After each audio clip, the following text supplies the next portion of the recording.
आपका बजट आपकी अमानत यानी देश के आम बजट को पेश कर दिया गया है। केंद्रीय वित्त मंत्री निर्मला सीतारमण ने देशवासियों को संबोधित करते हुए इस बजट को संसद के समक्ष रखी और लोगों से जुड़ी कई योजनाओं का ऐलान भी की।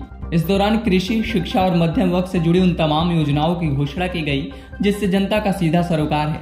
इसी बीच इस बजट में रेलवे के लिए भी एक बड़ी खुशनुमा राशि का ऐलान किया गया, जिसके तहत केंद्र सरकार रेलवे को 2.4 लाख करोड़ रुपए का बजट आवंटित करेगी, जिसमें 75,000 करोड़ रुपए रेलवे की नई परियोजना को लागू करने के लिए होगा।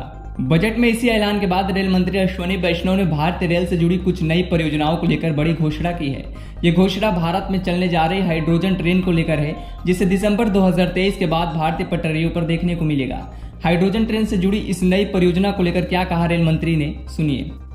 जो कि ग्रीन ग्रोथ का जो आज आपने बजट में देखा थीम है, उसी थीम में इंक्लूडेड है। दिसंबर 2023 तक हाइड्रोजन ट्रेन बन के निकलेगी, जो कि पूरी तरह से भारत में डिजाइन, भारत में मैन्युफैक्चर। साथ ही साथ जितने हमारे हेरिटेज सर्किट्स हैं, उन सब में पहले हाइड्रोजन ट्रेन को चलाया जाएगा।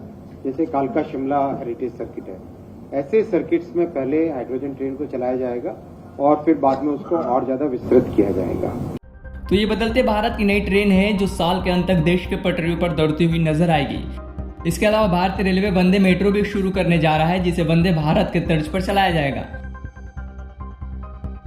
वंदे मेट्रो को लेकर रेल मंत्री अश्विनी वैष्णव ने कहा कि वंदे भारत की तर्ज पर वंदे मेट्रो रफ्तार भरेगी, जो बड़े शहरों की दूरी को कम समय में तय करने वाली एक शटल ट्रेन का भी एहसास कराएगी, जिसकी डिजाइन और उत्पादन को इस साल पूरा कर लिया जाएगा और अगले वित्तीय वर्ष में ये ट्रैक पर चलती हुई दिखेगी। इसके अलावा रेल मंत्री ने केंद्र से रेलवे को मिली राशि पर बात करते हुए वंदे मेट्रो के साथ बुलेट ट्रेन पर भी काम चलने की बात कही। इसके साथ मंत्री वैष्णव ने बताया कि वंदे भारत ट्रेन कोच को अब चेन्नई रेल कोच फैक्ट्री के साथ हरियाणा के सोनीपत रेल कोच फैक्ट्री में भी तैयार किया जाएगा। साथ ही महाराष्ट्र के लातूर और उत्तर प्रदेश के रायबरेली कोच फैक्ट्री में भी इसका निर्माण होगा। इस निर्माण के हर सप्ताह में 2 वंदे भारत ट्रेन का निर्माण होने की उम्मीद है। इन तमाम परियोजनाओं और इन पर हो रहे कार्यों को जब आप देखेंगे तो आपको बदलते हुए भारत की एक तस्वीर दिखाई देगी, जो आने वाले वर्षों में देश के अमिट विकास और वैश्विक पहचान दिलाने के लिए एक कुंजी होगी, जिसका लक्ष्य फिलहाल मोदी सरकार लेकर चल रही है। अब आगे देखना होगा कि आने वाले समय में ऐसी कितनी योजनाएं लागू की जाती है जो इस बदलते हुए भारत में अपना योगदान दे सके। Bureau report, Punjab Kesari TV.